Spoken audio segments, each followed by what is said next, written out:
ainda não coloquei, eu ainda não baixei o vídeo no YouTube, tá? Mas eu vou estar fazendo isso e a aula de hoje também, eu vou baixar essas duas. Eu tive um problema no outro computador, quebrou, tive que trocar, para minha alegria, porque o outro já tinha 7 anos e tudo era muito devagar, tudo era muito lento, né? Então, para abrir as salas, as coisas assim, demorava, processava e tudo. E eu troquei, tá? Agora é SSD, que é ótimo. Se vocês forem trocar, procurem esse negócio, porque é super bom, realmente, fica bem mais rápido. E aí eu acho que vai ser melhor para baixar os vídeos, porque tem que fazer tem que baixar, né? Para aquele canal que eu criei, tá bom? Quem está chegando hoje, estamos aqui dois novos monitores, né, na disciplina, 2 novos estagiários, queria pedir para eles se apresentarem. Aí, pode ser, Jamson, pode se apresentar, o Jamson Simões e o Manuel Johnson.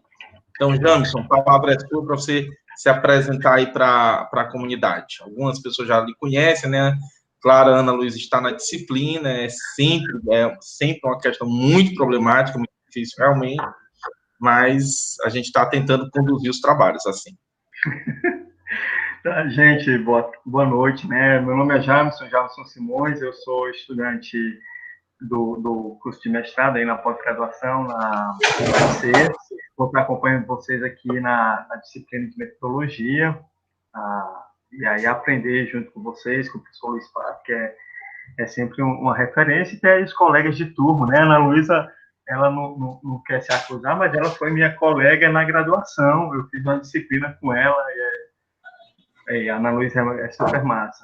E aí tem Luciane, e aí o Johnson, né, que é companheiro aí de tantas lutas, então nós estamos aí à disposição de vocês e vamos trabalhar junto aí sobre as metodologias, referenciais teóricos, a pouca experiência que a gente tem com o projeto, dentro da academia, e mais estar à disposição de vocês e vai ser massa. Muito bem, obrigado, John. Obrigado, Jamison. E agora passa a palavra para o Johnson. Boa noite. Boa noite, Luiz Fábio. Boa noite à turma, né? À comunidade, né? Inclusive de monitores também, né? Prazer muito grande estar de volta a uma disciplina do professor Luiz Fábio, né? E foi muito importante para mim na graduação, no mestrado, agora no doutorado, né? E dizer que estou aqui para colaborar no que for necessário. Estamos juntos, né? Saudações aí também ao Jamielson Simões, né? Companheiro realmente de tantas lutas. Um abraço e estamos aqui, à disposição. Jamison Johnson, a gente criou uma dinâmica de vocês auxiliarem, né, sobretudo na construção dos projetos. Então, a gente tinha feito uma primeira divisão temática da turma, e aí eu queria que vocês se organizassem junto com a Carolina, junto com a Lia, a Miciane, a nossa querida Fernanda, que infelizmente está diagnosticada com Covid-19, né? Mas está tomando todos os cuidados, ela não vai estar com a gente hoje, mas está tudo bem e a gente está aqui mandando aquela força positiva para que ela se recupere o mais rápido possível, que realmente não tenha nenhum sintoma mais grave e em breve ela esteja aqui com a gente. Então, estamos vivendo, né, pessoal, uma situação muito difícil. Cidades como Manaus entraram já totalmente em colapso. Infelizmente, nós temos um governo de irresponsáveis criminosos, né? Não há mais outra palavra para definir o que está acontecendo no nosso país.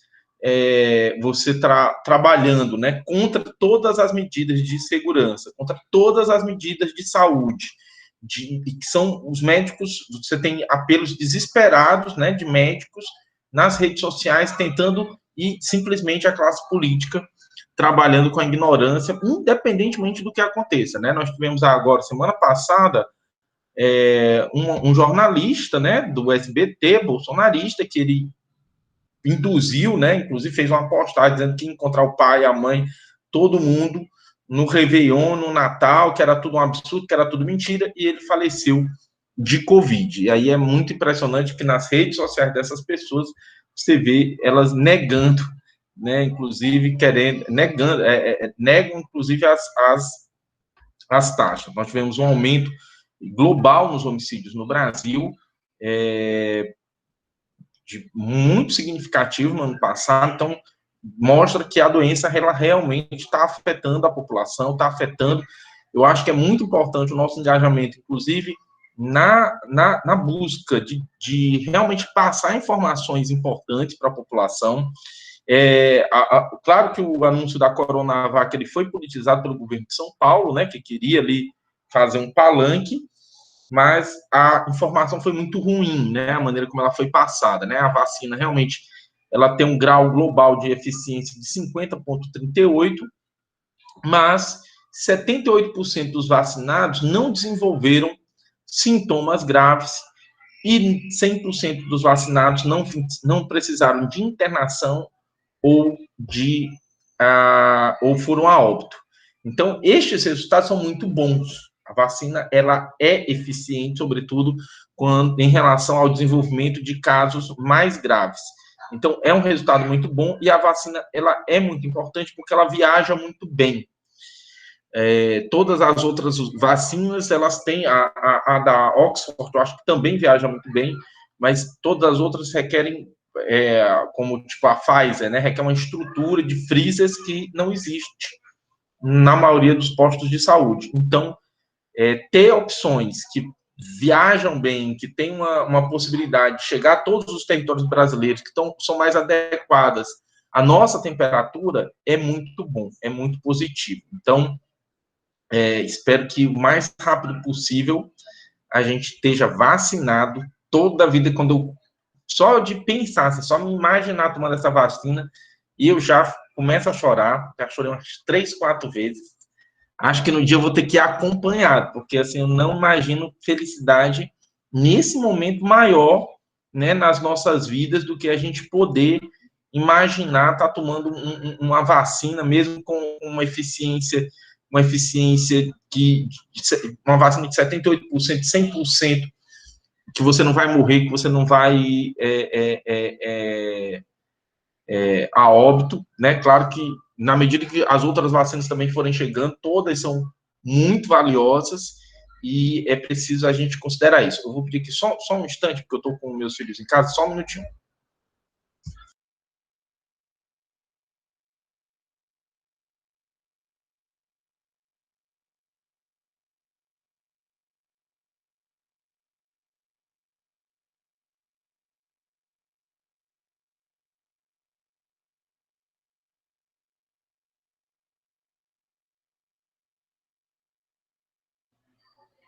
Então vai ter algumas paralisações hoje, porque estou aqui com as crianças. Então, a gente pensar que tem a possibilidade, né? A gente deveria estar todo mundo celebrando, né? É uma pessoa que estão tentando diminuir a importância da portagem, via política dizendo que se você entrasse num avião que tivesse 78% de cair. Não, é uma distorção, é um absurdo, a gente precisa trabalhar contra essa desinformação. Você imaginar tomar um imunizante que te dá 100% de possibilidade de não morrer ou de ser internado, e você dizer, não, vou ficar aqui esperando um dia que chegue os freezer para a gente tomar da Pfizer, que tem uma alta taxa, exatamente, de verme. Não, é um absurdo, são situações assim, absolutamente impressionantes, assim, o cara ir a público e dizer que a solução para o problema é uma que não existe, tratamento preventivo que não existe, que não é assim absurdo, né? Mas há claramente a intenção de que esse caos permaneça, porque esse caos é interessante, ele é uma cortina de fumaça ótima, porque ele esconde, né, a toda a incompetência, todo o transtorno que está sendo criado pela falta de gestão. Então, é interessante. O que está muito claro para mim... Professor, só um parênteses. Diga, Jamerson. É porque já tem indicadores que o número de mortos, de idosos mortos, tem afetação direta no número de benefícios concedidos pelo INSS. Então, há uma economia mesmo no INSS com a morte de idosos. Já tem gente fazendo pesquisa sobre isso. Isso. Está muito claro, Jamerson, que está muito claro que há a intenção de que este caos continue mesmo. Você vê que ele não se move para nada. Né? Então, se a preocupação era a economia, então, agora está aí. Chegou a vacina, vamos correr para vacinar todo mundo e abrir, né? E não está acontecendo isso. Né? Não está acontecendo isso. Mais de 50 países hoje já iniciaram a vacinação. Uma cena belíssima, aquela cena, né? O presidente da Indonésia vai lá tomar a vacina, né? Ser o primeiro a tomar a vacina para dizer a população se vacine, né? O Papa dizendo que a vacinação não é uma questão de escolha pessoal, é uma questão ética, moral, é uma questão coletiva. Então, realmente é um momento impressionante, né? A gente vê como é que... Eu acho que hoje a gente tem mais clareza, né? De como as civilizações acabam. Porque eu acho que é isso, assim. Ou a gente, de fato, tudo isso vai nos ensinar uma lição e a gente vai sair para um outro patamar civilizatório de pensar a nossa convivialidade, pensar a maneira como nós nos relacionamos, ou, de fato, a gente vai caminhar para a destruição das instituições, para a destruição da sociedade como nós conhecemos e mergulhar aí num obscurantismo. Né? É impressionante como a gente pensava que essas coisas eram reminiscências de um passado, mas não. Marx tinha razão, né, quando ele diz que a história é cíclica. A história, ela se repete, né? Ora como farsa, ora como tragédia e ora como farsa. E essa lição tão importante é hoje, assim, nossa, incrível, né? Para a gente olhar para esse mundo e pensar como essas coisas, elas, de fato, estão acontecendo. Tá bom? Então, vamos lá, ao Jamerson e ao Johnson, sejam mais uma vez bem-vindos. Todo o conteúdo da disciplina está à disposição de vocês na plataforma do Google Classroom. Já encaminhei os convites para vocês. Essa apresentação de hoje já está disponível lá. Então, quem não conseguir, tiver algum problema para acompanhar aqui a apresentação, quiser abrir o arquivo, está lá à disposição. Eu, às 5h30, postei um primeiro arquivo, e depois eu substituí esse arquivo. Então, quem quem já tinha baixado, logo que eu postei, olhe lá para ver se é o arquivo, se é o mesmo arquivo. Se não, baixe esse outro arquivo, porque eu fiz modificações, ele está, inclusive, as letras estão mais acessíveis para vocês, tá bom?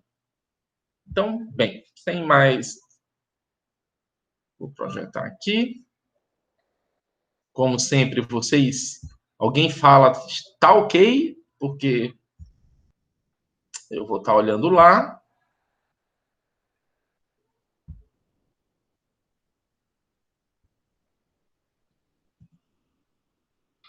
Ok, pessoal?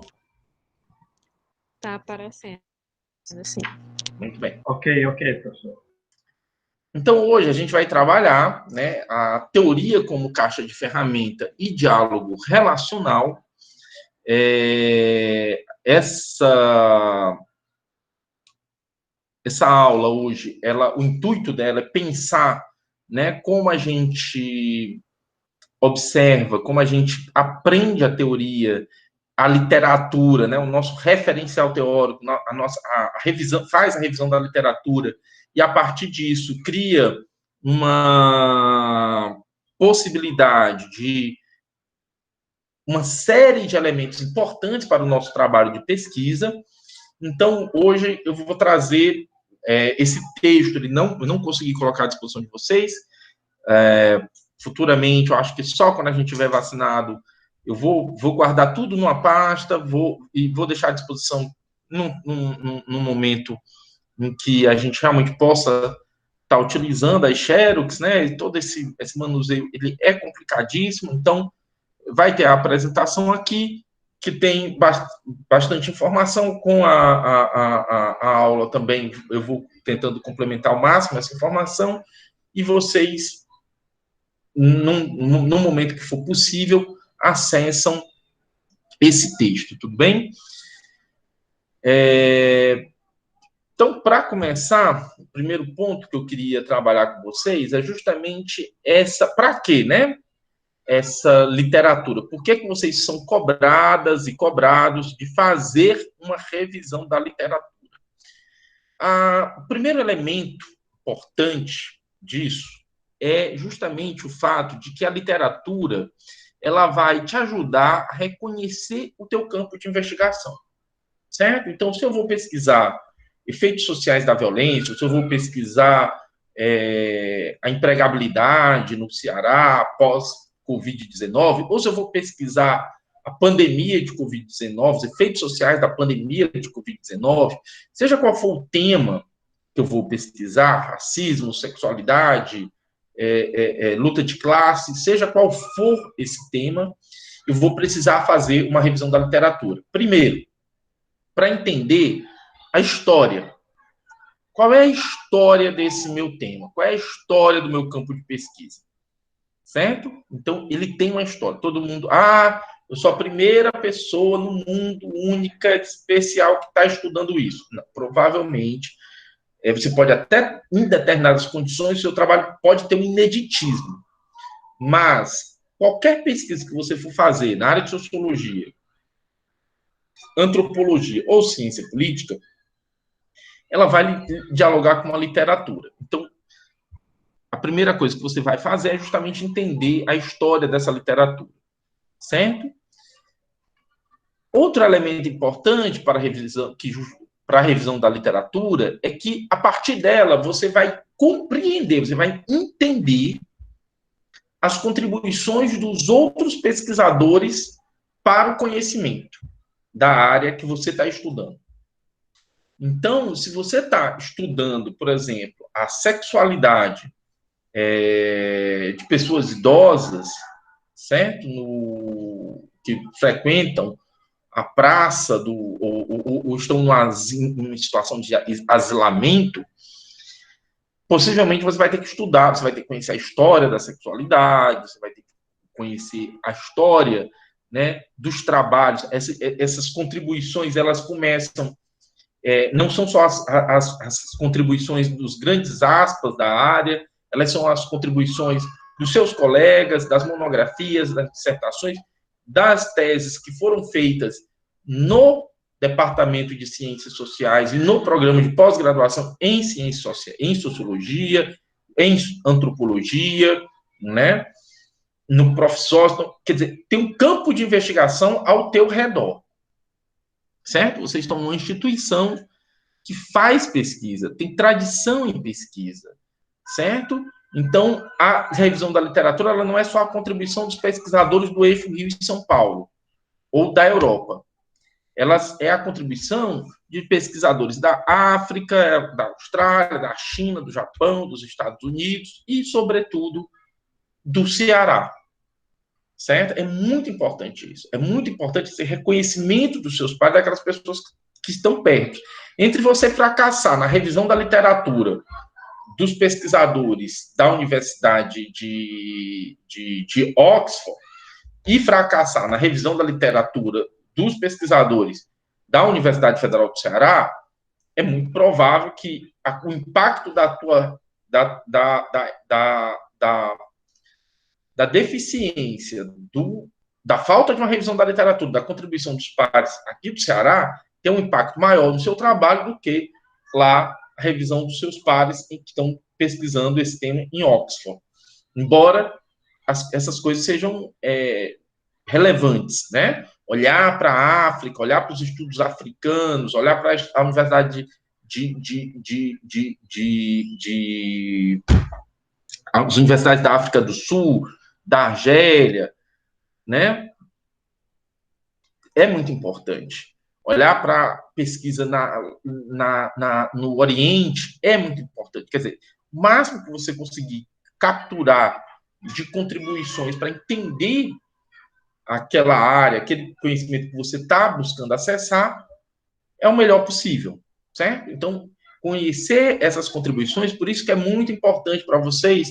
Hoje, isso está sendo possível por meio virtual, certo? É super importante, inclusive, até melhor, não quero dizer essa palavra, não é melhor, não.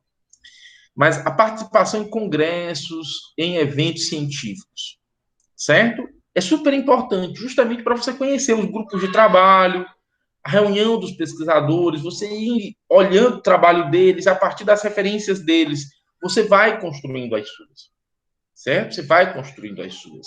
Então, você está lá, vai ler o trabalho da professora Camila Holanda, por exemplo, aqui da UES, aí ela está lá um trabalho sobre viúvas do tráfico, né, das gangues. Então, você vai conhecer um pouquinho das referências dela. Então, você vai ler o trabalho, por exemplo, da Isabel Acioli, que está trabalhando questões de racismo. Então, você vai ler o trabalho dela e vai conhecer ali as referências dela. Você vai ler o trabalho do professor César Barreira, lá sobre crimes por encomenda, você vai ter ali uma série de referências sobre o crime. Então, são todas essas questões que são importantes, né, e que fazem parte de uma rede. E vocês vão participar dela, né? Vocês vão participar de rede de pesquisadores. Então, a participação, conhecer bem o departamento, a pós, que vocês têm aqui, nós temos um campo de ciências sociais no Ceará absolutamente incrível, né? Inclusive, nós tínhamos um evento, né, que era o Encontro Estadual de Ciências Sociais do Ceará. E ele não acontece há bastante tempo, não deve acontecer tão logo, mas é bom vocês irem conhecendo, né? Os eventos da Sociedade Brasileira de Sociologia, os eventos da Associação Brasileira de Antropologia, os eventos da Associação Brasileira de Ciência Política. É muito importante que vocês possam ir conhecendo esses eventos, conhecendo essas pessoas. Muita coisa está acontecendo online, então muitas vezes você não tinha condições de viajar para o evento, mas hoje tem a possibilidade de ver esse evento, de conhecer um pouquinho aqui por esse meio, né, que, de certa maneira, neste momento, é um meio que está possibilitando que a gente tenha esse contato. Então, pensar, conhecer as contribuições de outros pesquisadores é algo fundamental hoje, se a gente quer realmente fazer um trabalho bem feito, tá bom? Outro elemento importante é a diversidade das análises e desenvolvimentos conceituais. Vocês vão ver que na literatura, quando vocês tiveram muito contato agora com os clássicos, né? Nós temos um curso muito focado em teoria clássica. Então, você faz lá Sociologia 1, 2 e 3, você está lá indo lá, praticamente, os clássicos da disciplina, os grandes, né? Nomes da disciplina, assim como na antropologia 1, 2 e 3, na ciência política 1, 2 e 3. Conhecer a literatura é conhecer como esses conceitos desses clássicos, eles foram sendo desenvolvidos, né? Então, muitos dos conceitos que vocês observaram lá nas aulas, por exemplo, sobre Durkheim, eles já não são mais utilizados. Os conceitos que vocês estudaram nas aulas sobre Lévi-Strauss, eles já sofreram outros desenvolvimentos. O campo já aprendeu a conversar com esses autores de um outro jeito. Mas, ao mesmo tempo, é importante conhecê-los. É importante saber, né, o que foi que eles fizeram, né, o que é que eles disseram, né? Então, é super importante conhecer as contribuições de cada campo, né? Hoje nós temos toda uma discussão sobre racismo que se recupera Lélia Gonzalez, uma socióloga que muitos não conheciam, e a gente teve aí a possibilidade agora de retomar esses trabalhos, de conhecer esses trabalhos, vários pesquisadores oferecendo cursos online sobre essas contribuições. Então, ir lá, conhecer, saber essa diversidade, conhecer esses desenvolvimentos conceituais é super importante. É outra função importante da literatura, tá bom? Vou só pegar aqui uma água, que eu sempre esqueço.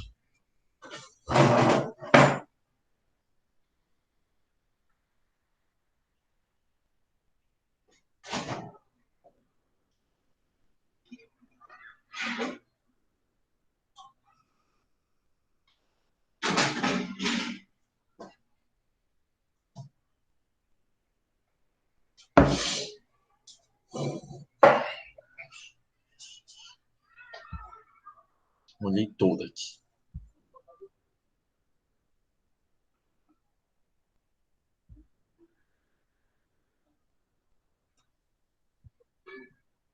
Pronto. Ao conhecer essas contribuições, a saber dessa diversidade, você possivelmente vai também conhecer quais são os debates, né, os pontos de convergência, os pontos de divergência de um determinado campo. Então, isso é muito importante, tá? Isso é muito importante, você entender um pouco quais são as condições, quais são os trabalhos, né, como eles dialogaram, como eles convergiram e como eles divergiram em determinado momento do desenvolvimento conceitual daquele trabalho, do desenvolvimento teórico,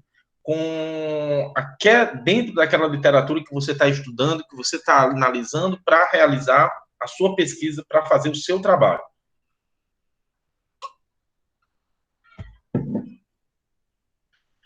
E é muito importante nesse processo, então, você estabelecer a sua base. Você estabelecer conjunto, né, conjunto ali da literatura que vai, digamos assim, ser o teu chão, né, um pouquinho da tua caixa, o que é que você vai colocar nessa caixa, o que é que você vai colocar nessa caixa de ferramentas.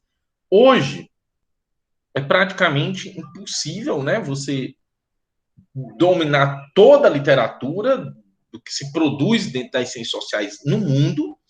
Então, você não vai conseguir fazer isso, mas é muito importante que você tenha, né, ali aquelas referências que, digamos assim, são recorrentes, são evidenciadas, você conhecer trabalhos também que não são tão evidenciados, mas que você garimpou. Então, esse trabalho de garimpagem, esse trabalho mesmo de você ir lá, sabe, garimpando a literatura para construir a tua base, para construir a tua caixinha lá, com todas as ferramentas que você vai utilizar, isso é super importante, entendeu?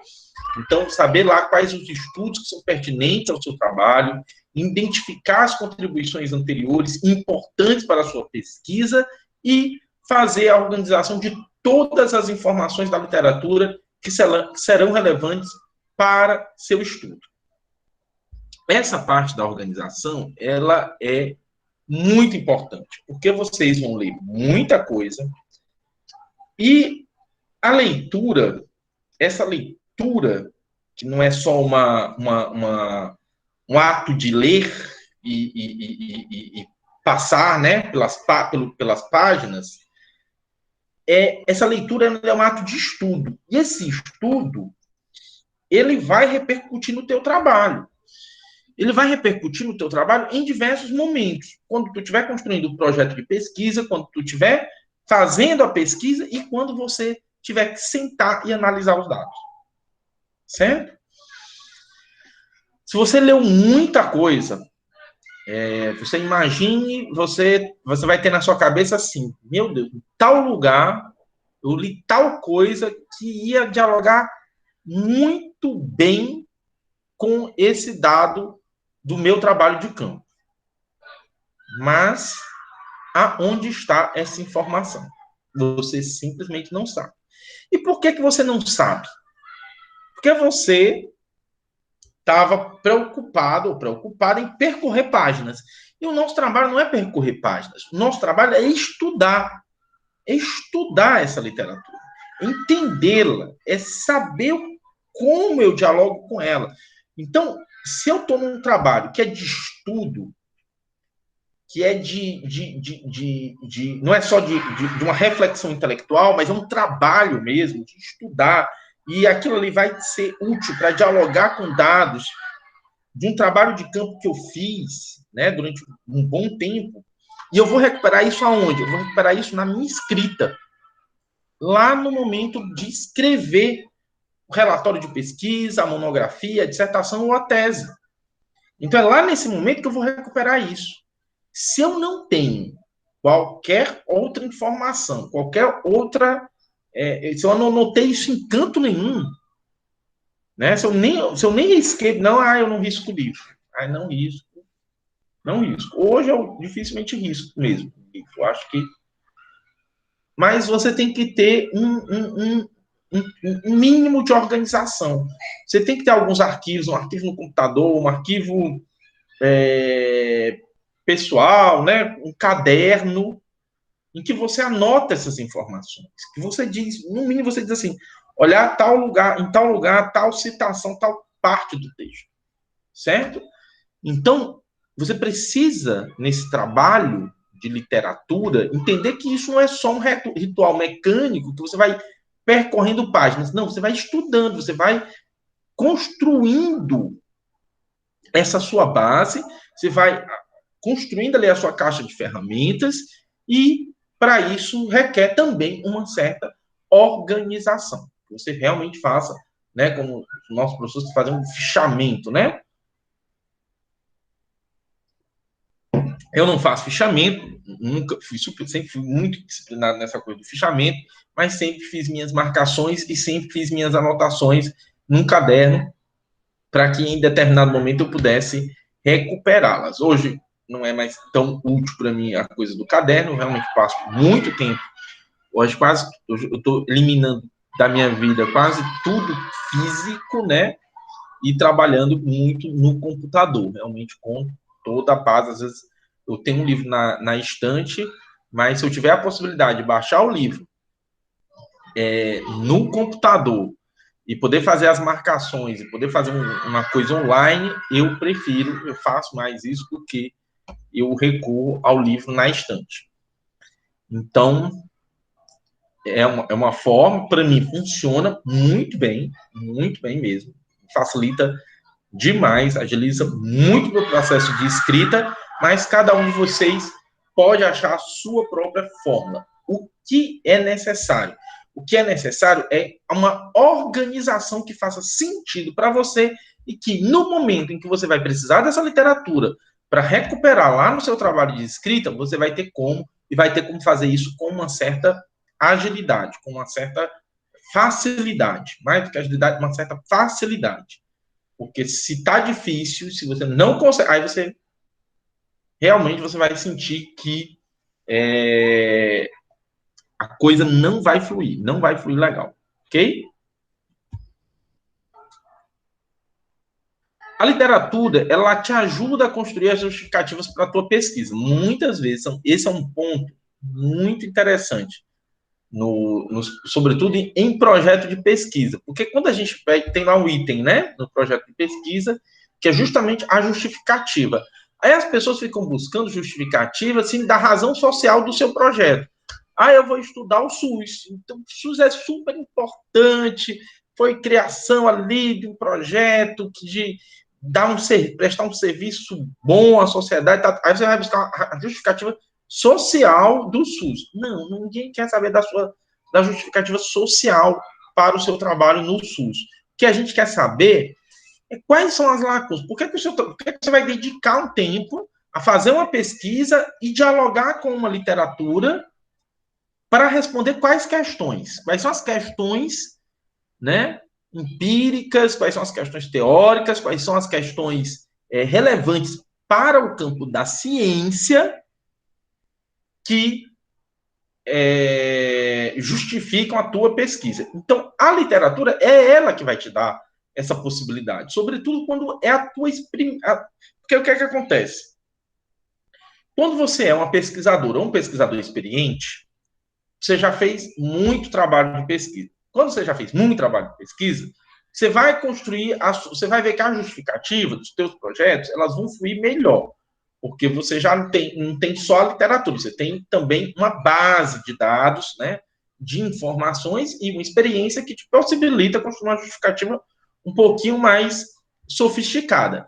Agora, quando você não tem tanta experiência de pesquisa, como é o caso de vocês, então vão fazer as primeiras, né, estão fazendo as primeiras pesquisas, alguns nem tiveram experiências em bolsas ou qualquer atividade de pesquisa, vai fazer agora a primeira pesquisa, então realmente a literatura vai ter um peso enorme na hora de tu construir a tua justificativa, porque ela que vai te dar essa base, né? Ela que vai te permitir discutir as dificuldades e insuficiências que se apresentam ao longo do processo de investigação que tu pretende fazer para construir a monografia.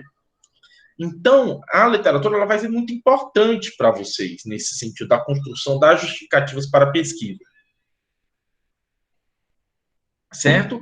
Você vai ter que realmente buscar essas outras contribuições, e mesmo quando você já estiver com um pouquinho mais de experiência, as tuas justificativas, elas vão ser cobradas dentro de um campo. Então, é muito importante compreender a contribuição dos pares, entender quais são as lacunas que tem para ser preenchida naquele campo, para efetivamente você conseguir refletir, né, sobre os limites e contradições pertinentes ao processo de construção de um conhecimento ambicionado por vocês, certo?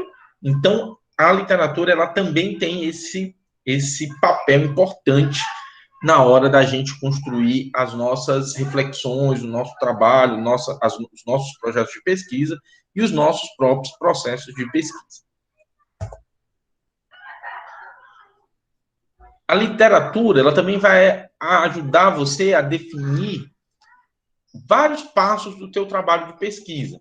Então, como o seu trabalho irá começar, tem muito a ver com as discussões que estão ali dentro desse campo teórico, analítico, as contribuições, né, com toda a literatura que é muito interessante, que eu trabalho o título, né, que é a teoria, mas é muito mais a literatura, né, entendendo que você vai também ler trabalhos não são apenas teóricos, eles são trabalhos também empíricos, né, estão traduzidos num texto, e isso é importante. Então, como o teu trabalho irá começar, muito também vai ser possível pelo volume de informação, pelo que você conseguiu aprender da literatura, né, sobretudo quando você não tem dados de trabalho de campo, que você ainda não os fez. Então, a literatura ela tem um peso, um papel importante em como o teu trabalho irá começar, né? E ela te ajuda a responder a questão, né, quais os passos a serem dados para alcançar determinados objetivos, né? Saber como determinados pesquisadores e pesquisadoras fizeram seus trabalhos é importante para você imaginar como você vai fazer os seus. Então, entendendo que, por exemplo, uma das coisas importantes quando a gente for falar da construção do objeto é você conseguir realmente ter ali fazendo uma modulagem, né, no qual esse objeto ele está ajustado às suas possibilidades.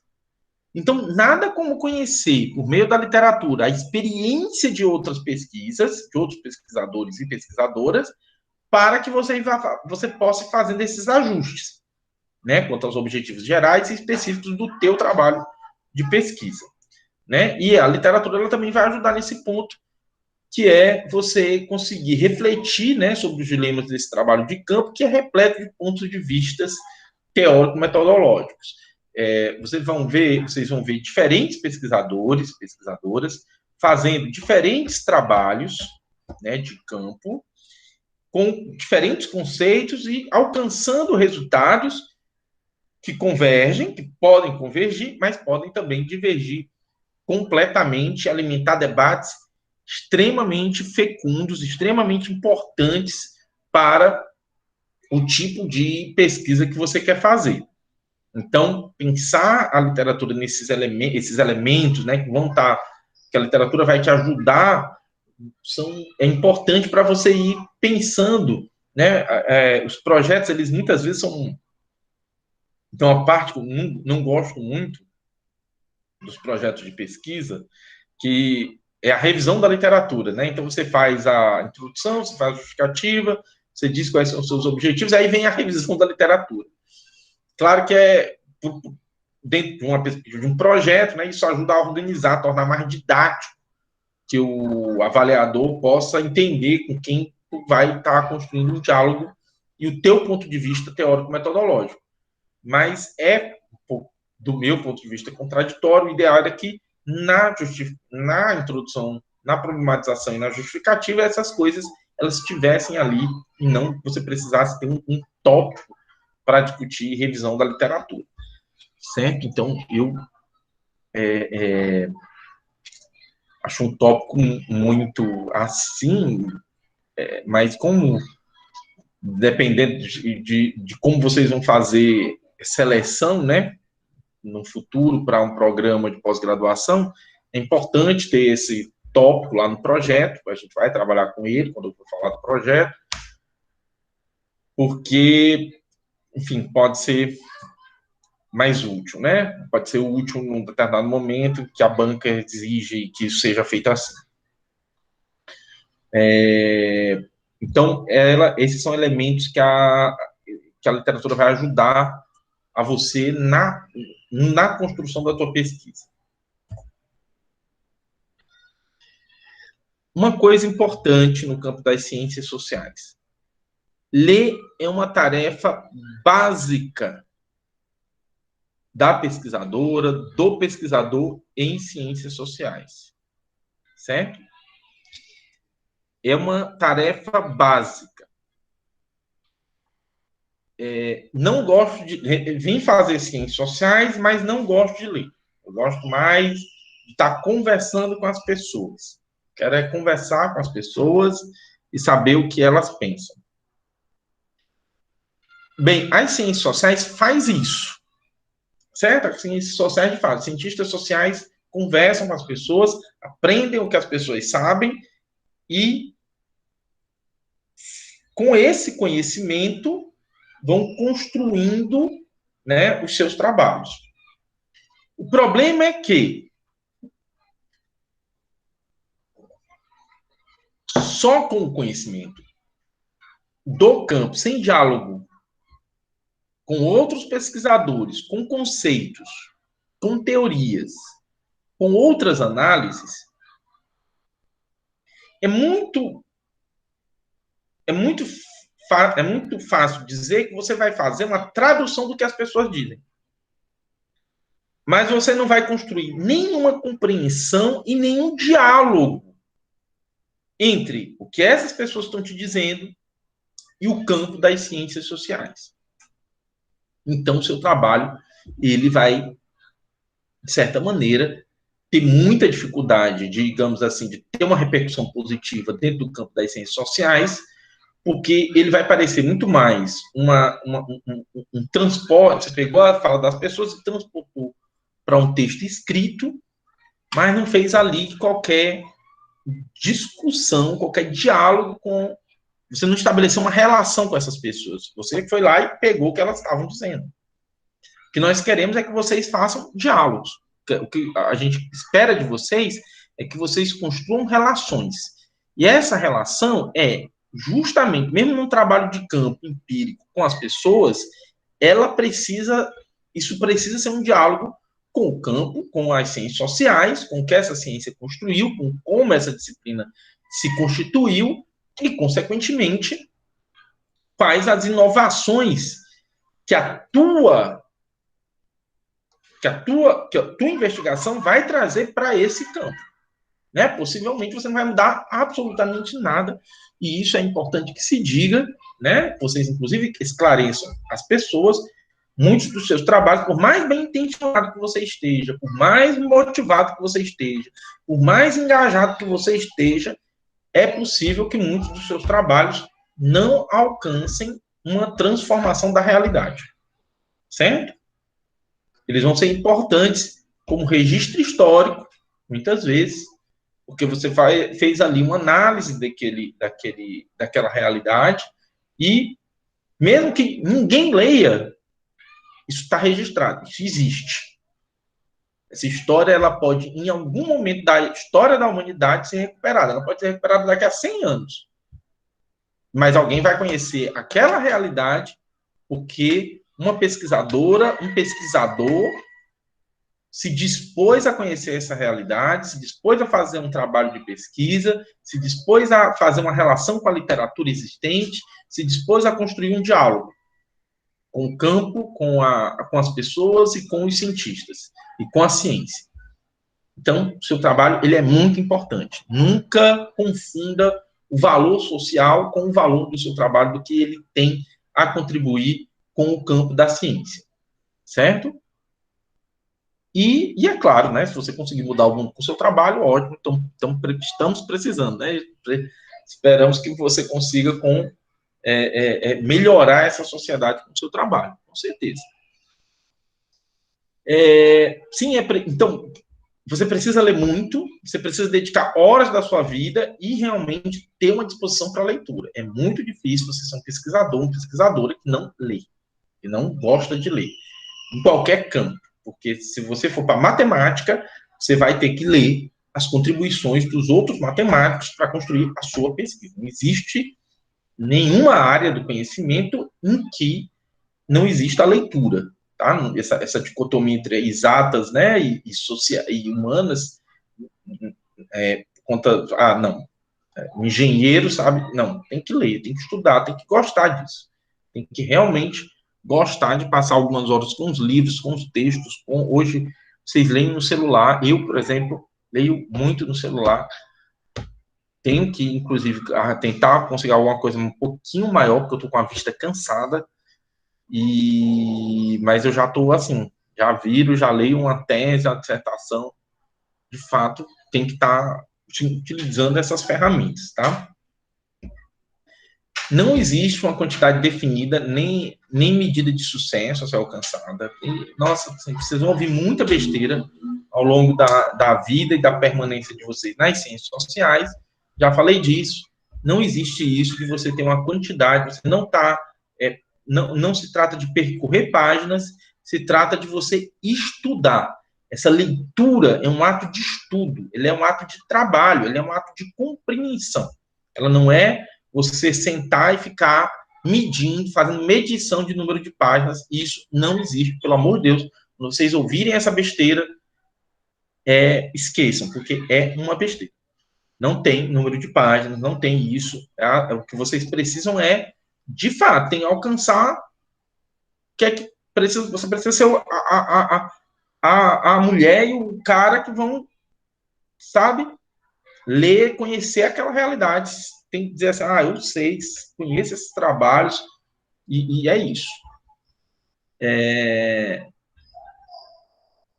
Então, é muito isso, né? É preciso se sentir bem e olhar para o campo com segurança. Então, ler constantemente, ler todos os dias. Você está fazendo sua pesquisa, você tem que estar um pouco meio apaixonado, meio obcecado, entendeu? Então, tem que estar ali com aquela leitura, falando disso, né? Tem gente que vai, lá vai falar da pesquisa, lá vai não sei o quê. Sabe? Assim, fale, vocês são, ainda mais entre vocês. Às vezes vocês ficam ali no intervalo, eu já vi esse tipo de comportamento, não quer saber não, vai falar dessa pesquisa. Fala e a pessoa tem que falar com quem? Tem que falar com você tem que conversar entre vocês sobre essas coisas, certo? Então, é isso, tem que falar, tem que se engajar, tem que estar motivado, tem que estar ali querendo isso muito, tá? As suas primeiras leituras, elas não podem ser as mesmas de toda a jornada, você não pode ficar preso a um autor, né? Então, isso nas ciências sociais é uma festa, a pessoa vai lá, lê um texto do Foucault e acha que Foucault traduziu a realidade. Lê um texto do Marx, acha que Marx traduziu a realidade. Não, eles não traduziram a realidade, eles ofereceram um ponto de vista valioso para a compreensão da realidade, mas existem inúmeras possibilidades. Então, você não pode só lá, pegou o Marx e a vida toda, e você pega o Capital e trata aquilo ali como se fosse uma Bíblia. Na medida em que você começou a fazer isso, você se afastou do campo da ciência. Porque você aí está trabalhando com uma teoria morta, que não tem condições, não explica toda a realidade, porque nenhuma teoria explica toda a realidade, e você faz daquilo ali não é mais uma caixa de ferramentas, não é mais algo para dialogar, é algo para convencer de que aquilo ali é a realidade em si. Não, não é. Nenhum texto é. Ninguém trouxe, eu amo esse autor, amo essa autora, olha, disse isso. Beleza. É uma compreensão da realidade. Você pode ser marxiano, você pode ser Foucaultiano, você pode abraçar toda uma teoria. Agora, se você gosta mesmo de Marx, leia o Capital e veja, tente compreender como Marx escreve o Capital, porque o Marx escreve o Capital quase como se fosse uma conversa, né? Ele está o tempo todo ali enfrentando. Marx é arengueiro, certo? É arengueiro. Ele está ali com o Adam Smith, o Davi Ricardo, Bruno, Bauer, batendo nos caras e discutindo. E é muito interessante, né? Na ideologia alemã, com Feuerbach, com Stirner, ele tá ali batendo nos caras, né? Tirando onda até em determinados momentos. Então, por isso que eu disse que ele é um pouco arengueiro. Mas Marx, sabe, conheceu, né? Um grande conhecedor de Hegel, conheceu essas teorias, conheceu essas contribuições para poder entender essa realidade e oferecer a sua contribuição. A sua contribuição importantíssima e que tem que ser conhecida, como várias outras, que dialogam com Marx, certo? Curiosidade, dedicação e disposição são fundamentais para qualquer arqueologia do saber. Para mim, o grande conceito do Foucault, né, essa ideia da arqueologia do saber, onde você vai remontando, né, não só a literatura especializada, mas várias redes de intercâmbio, né, entre o saber acadêmico, o saber popular, o saber jurídico, o saber político. Então, como é que essas coisas vão, né, tecendo essas grandes redes, ultrapassam, né, muito a ideia de um campo de especialistas e permeia a realidade, e isso é muito interessante. Então, fazer uma boa arqueologia é realmente ter muito cuidado, ter muita dedicação. O nosso trabalho, nas nossas pesquisas, é um trabalho diferente do nosso trabalho em outras instâncias, na qual nós também atuamos e também devemos atuar, mas nos nossos trabalhos de pesquisa, nós temos realmente que construir ali uma qualidade que tenha ali, que seja bem fundamentada. Então, tudo que vocês escreverem, sempre vocês vão ser cobrados, cadê as fontes, cadê a literatura, cadê os seus diálogos com os outros pesquisadores. Então, isso é uma parte do nosso trabalho de construção do conhecimento. Então, fique atento. A literatura, ela não é monolítica. Certo? Ela não é monolítica. Ela é plural. Nós estamos falando de diversidade, nós não estamos falando de você leu um autor e a partir daquele autor, a partir daquilo que você sabe, pronto.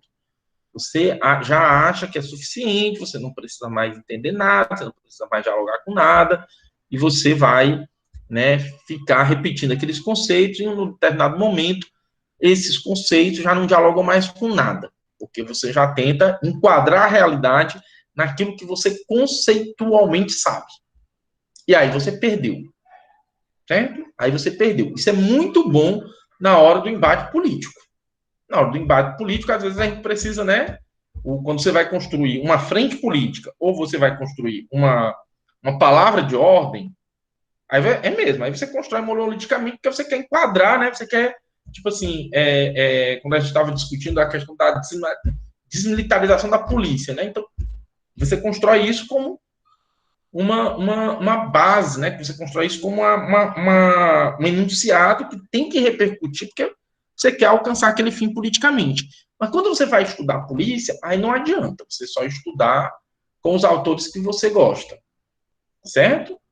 Você precisa entender, inclusive, como policiais pensam, como autores que pensaram de uma perspectiva conservadora estruturaram a maneira de ser das polícias no presente. Então, é preciso ir além.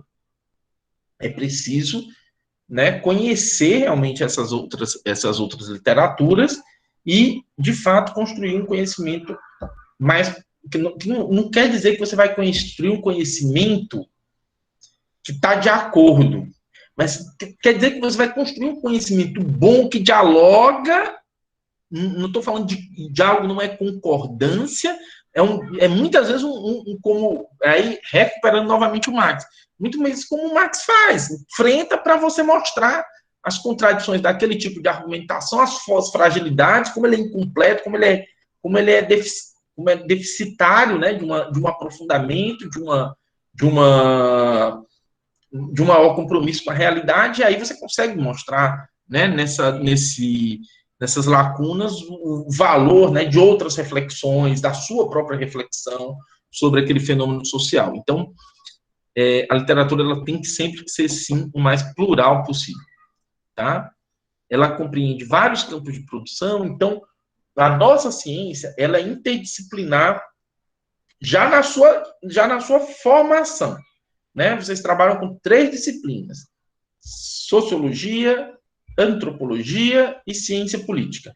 3 disciplinas que dialogam com economia, história, direito, psicologia, filosofia, entre outros.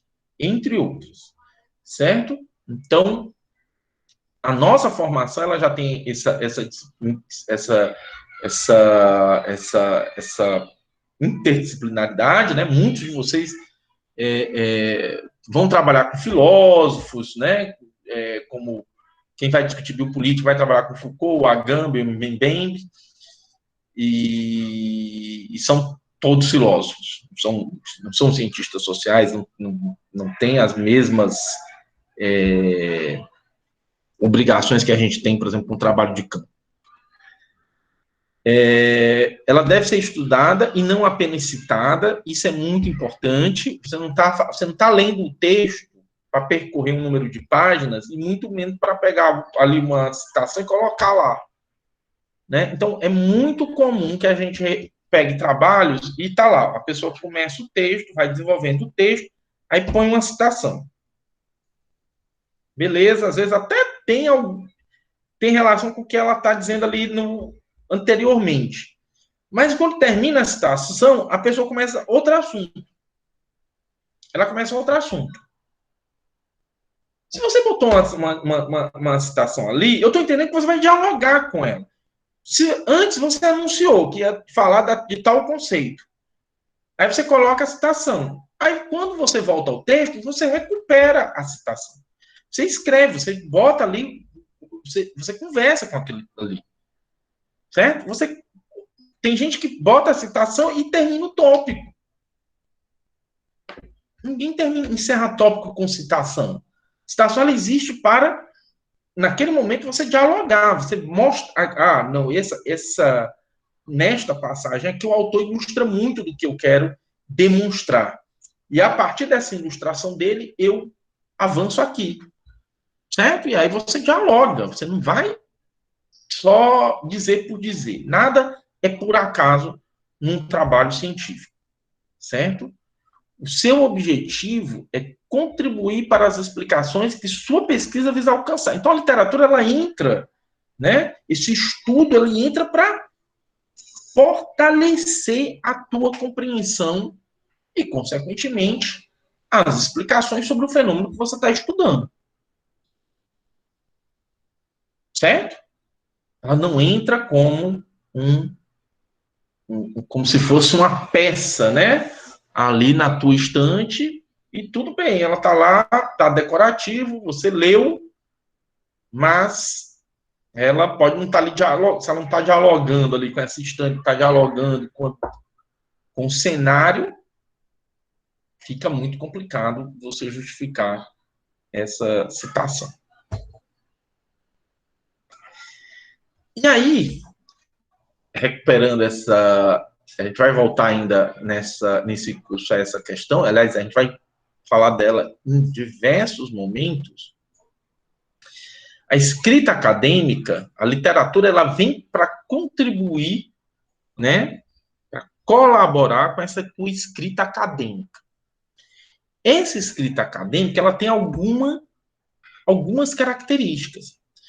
Primeiro, ela é resultado de uma experiência de pesquisa. Você pode criar um romance só da sua cabeça, certo?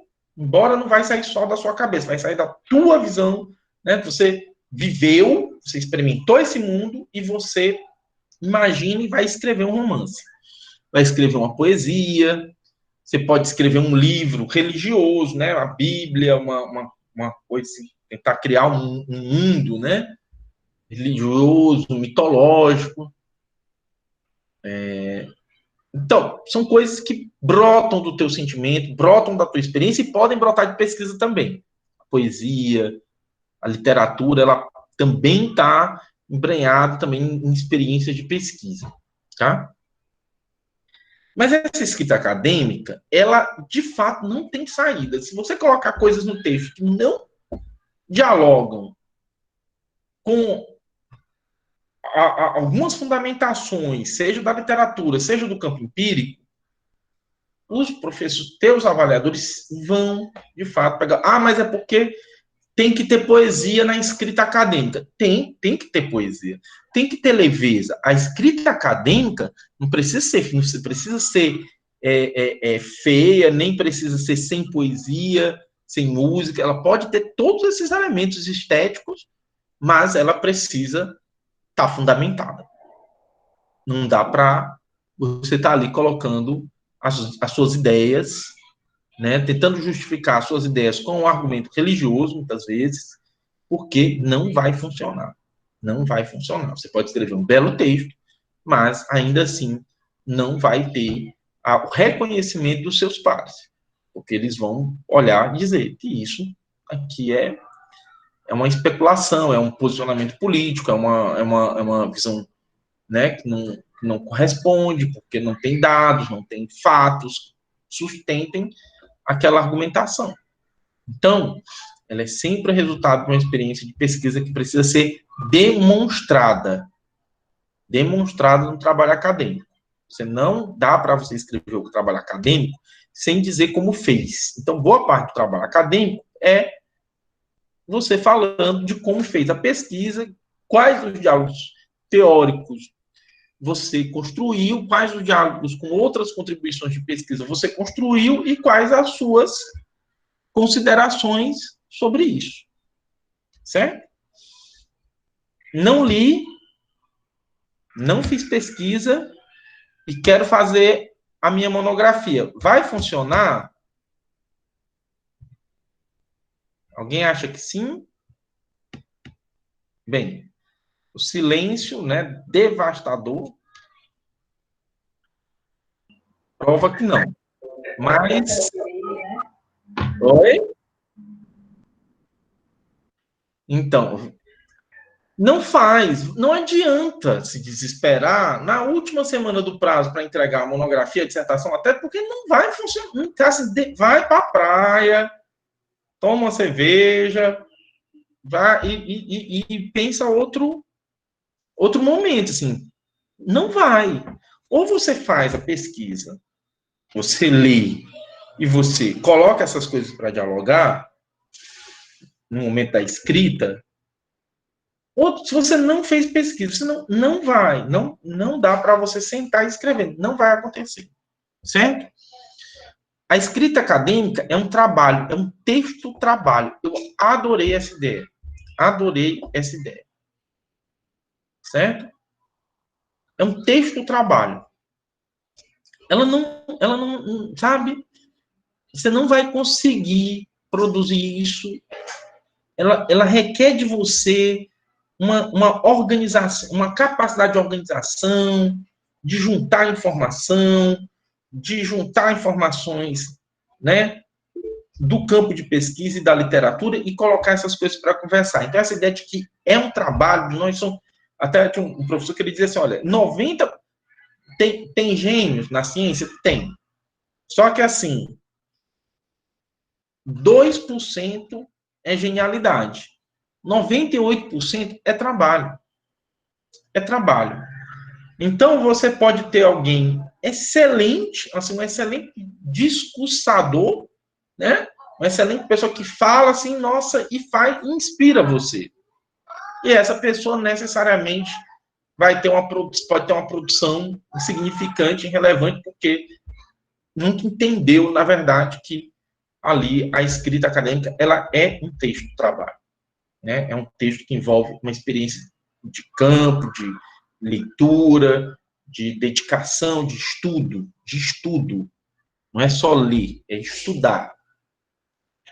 A literatura é uma ferramenta de diálogo que compõe um discurso suscetível à crítica e à avaliação dos seus pares. Você não gosta de ouvir crítica. Problema de quem? Seu. Certo? Porque na academia você vai ouvir críticas. Você vai ouvir críticas ao submeter todo e qualquer trabalho. Porque a ciência, ela se constitui dessa forma. Fábio, uma coisa que eu tenho em dúvida nesse negócio da produção do texto é, tipo, ler muito antes e depois escrever o texto, ou é melhor você ir lendo e escrevendo alguma coisa e desenvolvendo isso? Que é da melhor forma como você considerar que organiza melhor a tua ideia. Eu acho, assim, que você precisa ter um volume de informação grande para escrever. Porque não adianta nada eu começar a ler um texto agora e amanhã eu vou ler um outro texto e aí aquele outro texto vai fazer eu repensar aquilo. Então, eu sempre tenho períodos de que eu prefiro, eu escreva em geral, tem várias pesquisas, então vou fazendo várias ao mesmo tempo e você vai escrevendo sobre uma coisa que está mais madura e vai preparando os materiais para outra, certo? Mas isso é fundamental. Você começar realmente, eu gosto mais de começar, né? Se eu tivesse propor, fazendo leituras, fazendo trabalho de campo, e aí vou escrever. Não precisa eu completar todas as leituras ou todo o trabalho de campo. Eu já posso ir colocando algumas coisas no papel. Mas sabendo que eu vou ter que revisar, né? Você não vai, ao final do processo, você vai ter que fazer uma revisão do que você escreveu. Então, isso é um elemento que você precisa ter em mente, ok? Então, vocês vão se submeter à crítica, vão ser criticados, vão ser criticadas, e isso é parte da experiência acadêmica. Se você não consegue lidar bem com isso, é um problema. É um problema sério. Oi? Só um parênteses, professor. Essa parte da literatura como ferramenta do diálogo que compõe o discurso para crítica e avaliação dos pares, né? Uhum. Quando a gente tem um embasamento, foi uma pesquisa bem feita, está fundamentada, pelo menos os clássicos ajudam nisso, né? Que ninguém vai muito contra os clássicos, né? Então, se embasar teoricamente, buscar esses referenciais de uma pesquisa, é importante que quando a crítica vem, ela pode vir quanto ao método, né? Ela pode vir de outras fontes, mas ninguém vai contra um alicerce bem construído, bem substanciado. E aí tem também que validar a história do argumento científico, né? A construção científica, o saber científico também é feito pela avaliação de outros, né? Se submeter à avaliação dos pares. Como etapa de construção do processo científico e do conhecimento científico. Então, evidentemente que as paixões humanas, elas intervêm nessa avaliação, pode ser, e às vezes acontece, mas ela é muito importante, essa revisão, é tanto que a gente está na maior descoberta científica do nosso tempo, e todos os trabalhos sobre Covid foram submetidos aos pares, né? Precisa dessa avaliação para a gente ter uma solidez e uma confluência dos outros conhecimentos, reforçando o seu ou abrindo, né, caminhos para dizer, olha, você pode aprofundar isso por aqui. Então, abraçar isso, né, entender isso como um processo de validação da argumentação que você está construindo, do processo de amadurecimento também, é importante para que a gente não leve aí para outros campos, para o lado pessoal, para a crítica pessoal, mas para entender como processo de construção e consolidação do referencial, do conhecimento científico. Isso é tão importante, Jamerson, para você ter uma ideia.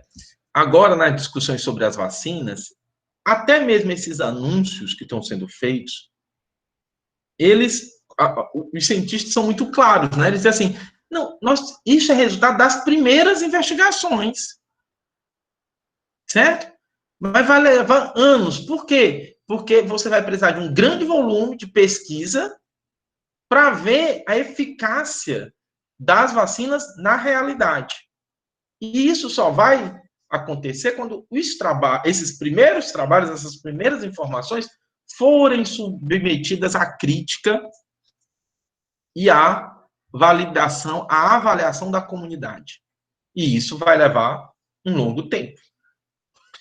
Então, essa importância do diálogo é isso, né? Você não está ali, o seu trabalho ele está ali para isso, para fazer parte desse universo discursivo, de avaliações e tudo, e do seu processo de formação como um pesquisador, como uma pesquisadora que daqui a alguns anos vai estar fazendo o trabalho de avaliação de outros trabalhos, certo? O nosso tempo vai passar e vocês vão construindo aí outras trajetórias e ocupando esses espaços, e é isso. E vão sendo avaliador, né? Vão sendo avaliados para se tornarem os avaliadores. Então, aí tem uma citação do texto, que é a avaliação de redação, as práticas de redação acadêmica produzem, ao mesmo tempo, um estudioso e um texto. Eu achei essa frase perfeita, sabe? Produzem, ao mesmo tempo, um estudioso e um texto. Então, é muito importante. Até na hora que você vai escrevendo, você está estudando. Porque o teu texto vai dialogando e você vai descobrindo. E é na hora da escrita que você pensa coisas que durante o processo você não pensou e você descobriu escrevendo. Por isso que muitas vezes você planejou a sua monografia, a sua dissertação, a sua tese de um jeito, e quando você terminou, ela tinha um outro formato. E aí você terminou e agora você quer dar um outro jeito a ela, né? Quando você vai publicar no livro, você quer mudar a maneira como ela se apresenta, né? Esse resultado se apresentou. Então, isso é super, super bacana. E aí, para concluir, uma passagem também do texto, já ao final do texto, né? Que os autores dizem assim: a importância de ocupar-se das literaturas não é só um processo ritual ou mecanicista. Como temos dito, é sempre um processo que implica a compreensão da prática social discursiva de pesquisa e escrita acadêmica, da índole dialógica dos textos elaborados e do trabalho de texto-trabalho, de identidade inextricavelmente envolvidos.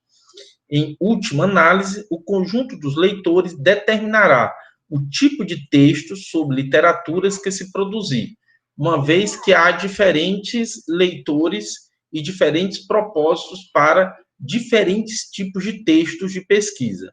Jamais haverá um só jeito de redigir um exame de literatura. Então, isso é super importante porque, de fato, diante das possibilidades teóricas que se apresentam, vocês terão muitas possibilidades, né? Vocês terão uma vastidão de possibilidades e de maneiras de fazer o trabalho de vocês, e isso vai ter implicações. É muito interessante quando ela fala até da comunidade de leitores, né, que o seu trabalho vai ter. Então, a maneira como ele vai sendo construído, né, nessa relação, depois de um determinado tempo, o trabalho já não é mais seu, ele é da comunidade, e isso é super importante, super valioso. Ele vai sendo retomado, e vai sendo discutido, e vai sendo colocado em questão, e a gente vai crescendo muito com tudo isso. Então, eram essas as observações, as questões que eu queria trazer para a reflexão de hoje, e aí eu queria também escutá-las e escutá-los para saber o que é que ficou de dúvida, de questões, o que é que vocês gostariam de, de falar. Estou lendo aqui os comentários, claro que tem que ser a Ana Luísa, né? Espero que a oferta é optativa, como receber críticas sem chorar.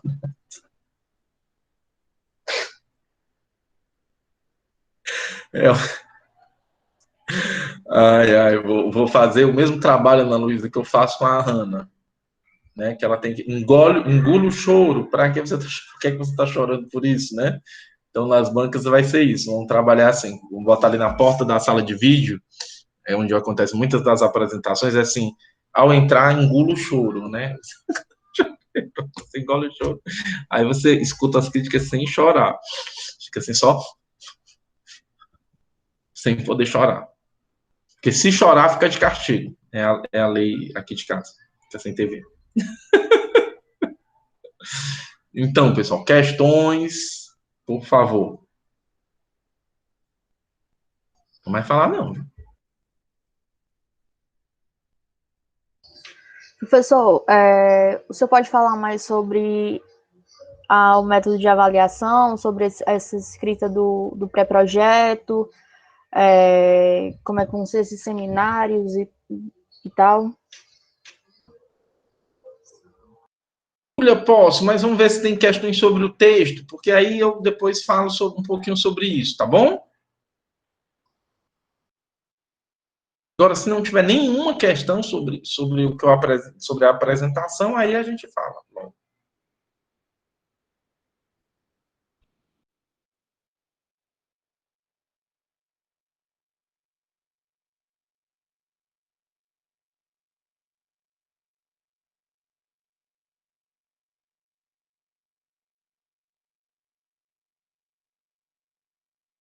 Professor, esse texto que a gente vai fazer, ele vai ser tipo num formato como se fosse para realmente assim apresentar para uma revista, é?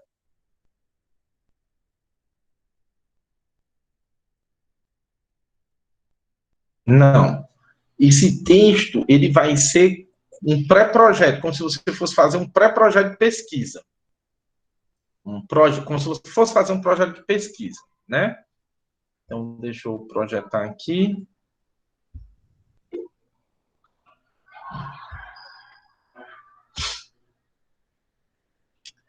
Tem aí no plano de curso de vocês, tá? Esse item 12, esse item 18 aqui, que tem os movimentos, né, que a gente está fazendo nesse curso online. E aí, esse primeiro momento de vocês é a definição da temática que vai compor esse pré-projeto de pesquisa.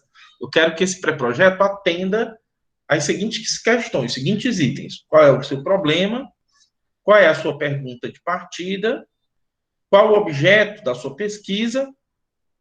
Que, em geral, é o objetivo geral do trabalho, os seus objetivos específicos e o método de investigação.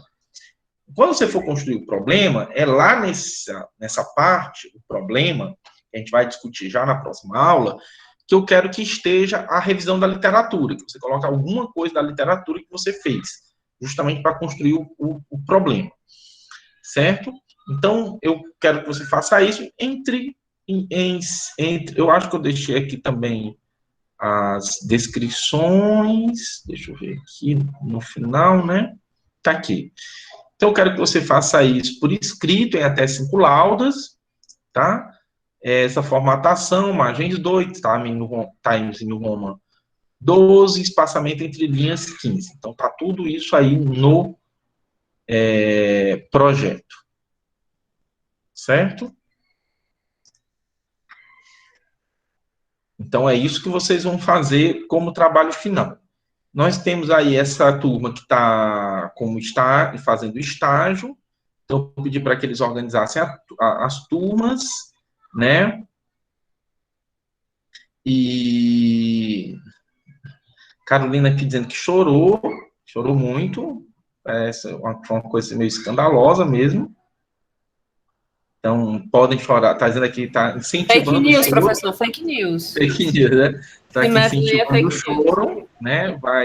Obviamente, isso vai ter punições, retaliações e repercutir na nota dela, do estágio docente, mas tudo bem. Ela está aqui. Professor, o senhor deixa só dar uma palavrinha sobre as coisas. Eu acho que é mais um acréscimo, assim. Que eu acho que na pandemia, né, surgiu muitas lives e tal, muita coisa assim para assistir, a gente ficava meio doido vendo esse monte de coisa. Mas, assim, vocês também, assim, estão começando agora essa coisa da pesquisa e tal, e eu acho que as lives e podcast, todas essas coisas, vocês podem acabar utilizando dessa forma de ser uma ferramenta também, porque eu acho que surgiram muitos podcasts legais, assim, de gente compartilhando pesquisa, podcasts acadêmicos mesmo, que depois a gente pode até tentar compartilhar lá no Google Classroom, quem tiver alguma dica, que eu acho, eu descobri pesquisadores muito legais dessa forma, infelizmente, geralmente mais do eixo sudeste mesmo, né? Mas para isso sempre se tem a biblioteca da UFC para compensar. E é bem legal ver o trabalho deles, né? A tese, dissertação, enfim, e ver os referenciais teóricos deles, assim. Então, acho que é uma coisa que eu recomendo, assim, porque o podcast é uma coisa, acho que mais natural, mais informal, e aí você consegue, tipo, ouvir lavando uma louça, sabe? Tipo, enfim, e começar a tranquilizar esse processo de estudo. Aí, às vezes, é uma coisa até inspiradora que você consegue, assim, unir as duas coisas, né? Ouvir, naturalizar um pouco essas coisas acadêmicas, né? E tudo, e conseguir depois sistematizar alguma ideia no papel, fazer anotações, enfim. E aí é isso. Para quem limpa a casa e lava a louça, é uma coisa muito legal. Muito obrigado, Chorona, ou Carolina, né? Muito obrigado, Carolina. Perfeito. Eu acho que o podcast, ele é muito, muito, muito, muito legal. Olha, tem super, ai meu Deus do céu. Super legal. É uma experiência que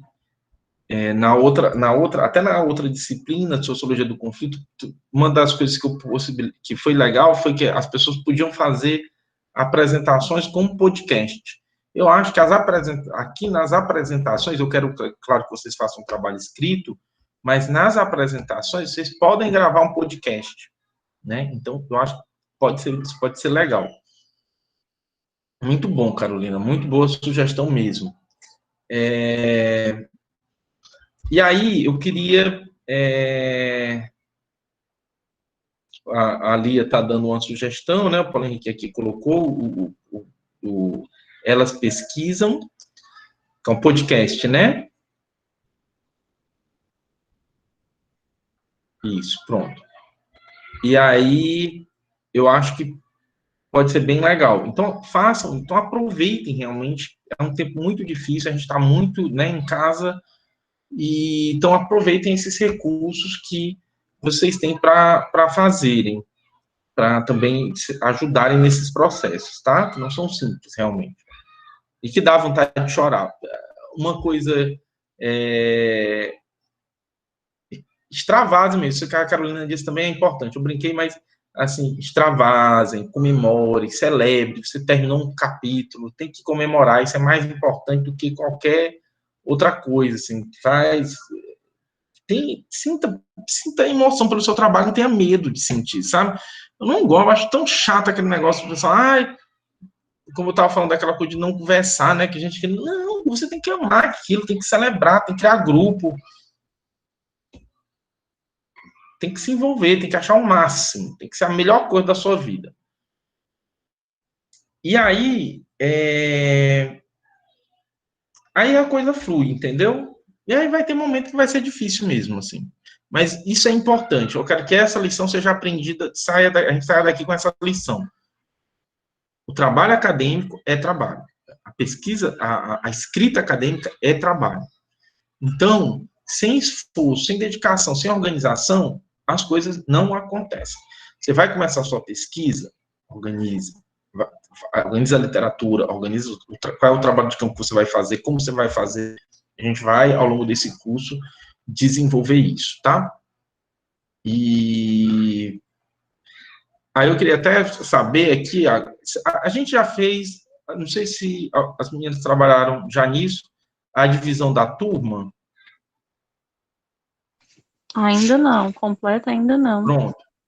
Porque então, eu queria fazer depois eu vou fazer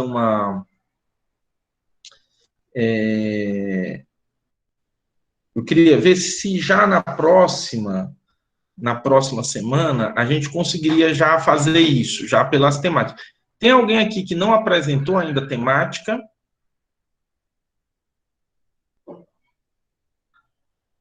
Porque a gente fez aquela primeira rodada, né, de apresentação dos temas, e aí eu queria ver, então, já pelaquela que vocês... teve o nosso primeiro exercício, não foi? Mas ninguém enviou. Espera aí que enviaram, sim.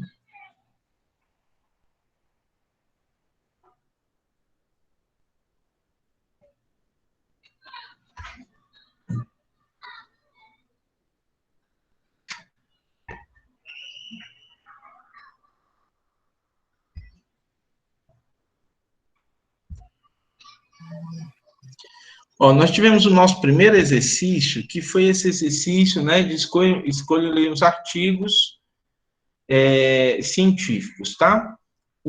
Nosso segundo exercício vai ser o tema da pesquisa. Eu até ter passado esse exercício na semana passada.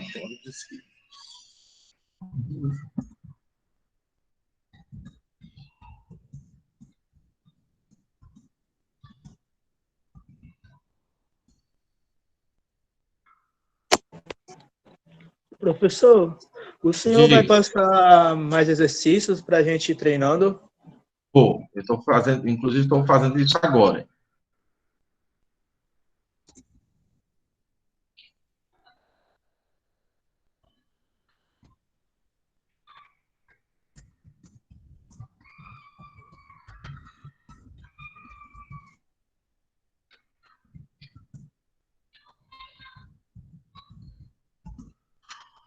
Ó, o que é que eu estou pedindo de vocês, tá? Eu quero um texto. Eu quero que você envie a sua pretensão de pesquisa para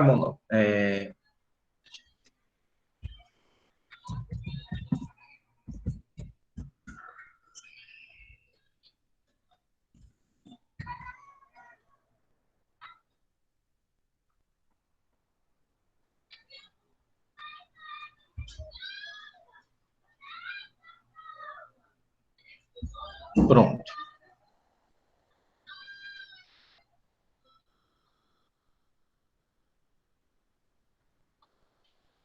Eu criei essa atividade, tema da pesquisa, tá?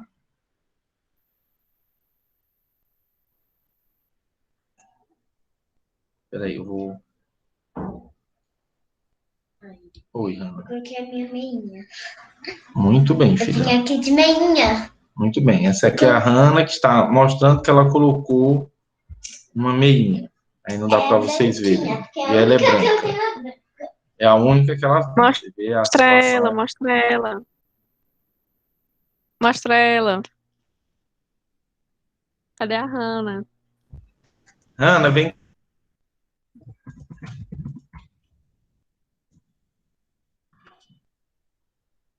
De um oi para essas pessoas. Oi, Oh, Hannah. meu Deus. Oi, Hannah. Oi, Hanna. Oi.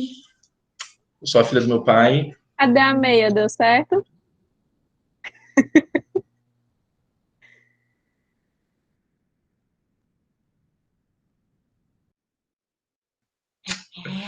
Pois vai.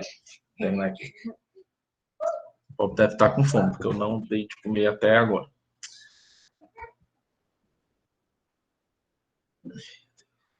Doze.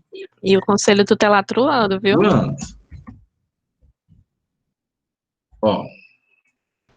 Professor, eu coloquei no chat os nomes que a gente ainda não conseguiu completar no quadrinho, que foi aquele exercício da primeira aula, Bom, aí que as pessoas mas falaram o como interesse pode ter sido alguma coisa, Messiane, de mudança, aí eu estou propondo essa atividade, porque aí eles enviam, mesmo que eles colocaram no quadrinho e os que não colocaram, o que é que eu estou pedindo?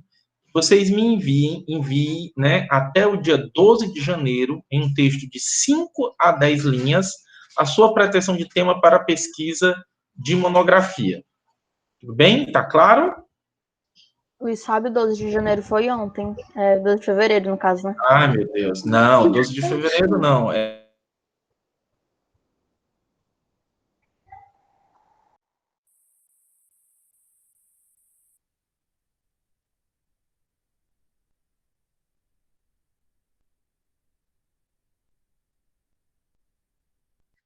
Travou aqui ou foi... Ah, bom. Peraí.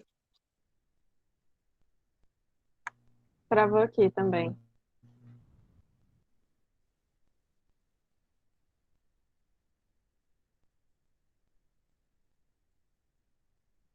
Pensei que minha internet tinha caído.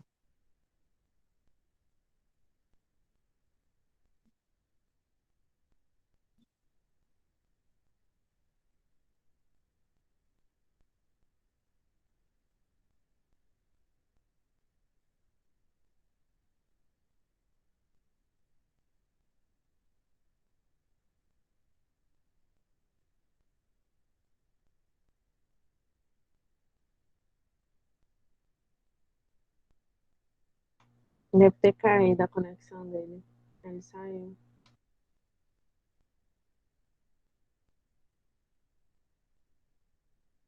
Já vai. Caiu aqui, gente. Pronto. Eu tô... Então, é até o dia 19, que é terça-feira, tá?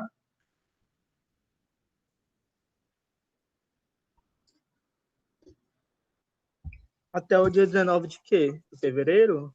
Janeiro. Não, janeiro, gente. Isso aqui é uma coisa super simples.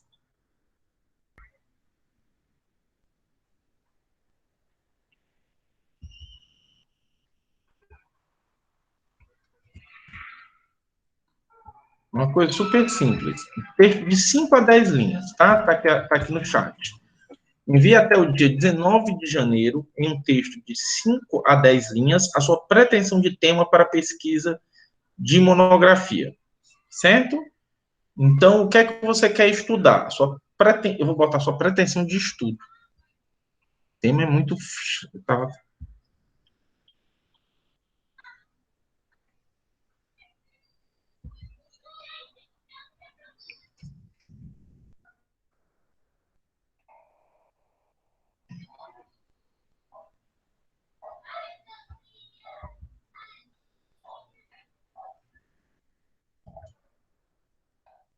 Então, temos essa atividade aqui,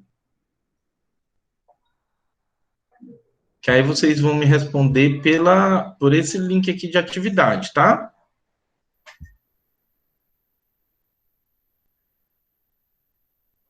Já está aqui no mural, já entra no mural também.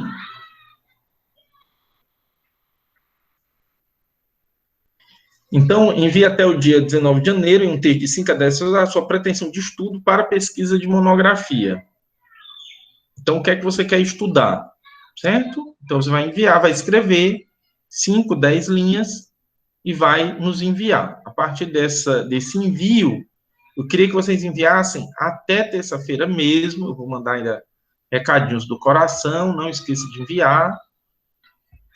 E para justamente a gente poder fazer uma breve reunião, aí já marco aqui com os estagiários na quarta-feira, um pouquinho antes, a gente se encontrar aí umas 18 horas, 10 para as 6, talvez seja melhor, para que a gente possa já ter aí uma divisão da turma, aí a gente vai discutir as tutorias, né, vocês terem aí, cada um de vocês, a gente criar pequenos grupos, agora com o Jamson e o Johnson, vai ser mais legal, porque dá para criar grupos ainda menores, para que vocês tenham esse acompanhamento, certo?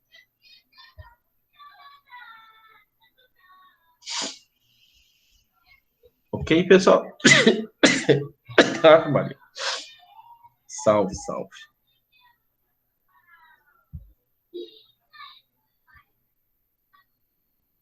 Perfeito? Falem, porque às vezes eu estou olhando a outra página. Perfeito, Manuela. Então, pronto. Então, ficamos assim, ok? Perfeito. Então, vou terminando por aqui. A gente se encontra na próxima quarta-feira. Uma boa noite para todas e todos.